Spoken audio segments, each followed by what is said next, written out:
Сладости, оберег из конского волоса, шеврон с якутским харасхалом и многое другое. Напомнит бойцам, находящихся в зоне СВО и госпиталях страны, о своей малой родине, о Якутии.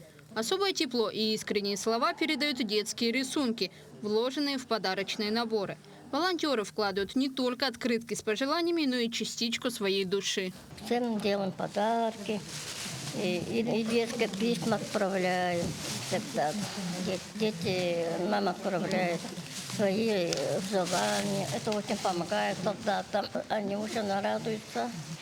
Они все получают подарки наши, обрадуются от родной Якутии. Ну, от родной земли, что на подарок очень дороже. Мы думаем, они всегда нам, когда получают, пишут, благодарят. Очень рады они. Штаб «Мы вместе» поддерживают ведомства, предприятия и, конечно, неравнодушные граждане. Среди них казначейство Якутии, оказывающее помощь не только финансово, но и материально. На этот раз коллектив сплел маскировочную сеть, а также передал необходимые материалы для изготовления новой сетки. До этого мы, получается, приходили сами, молодежным советом, коллективом приходили и плели сетки, помогали в плетении сетей.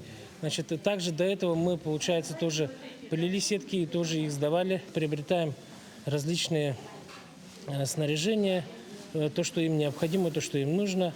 Это, получается, фонарик, спальные мешки, пауэрбэнк, тепловизор даже приобрели. Только за прошедший год силами волонтеров штаба «Мы вместе» собрано и отправлено свыше 120 тонн гуманитарной помощи.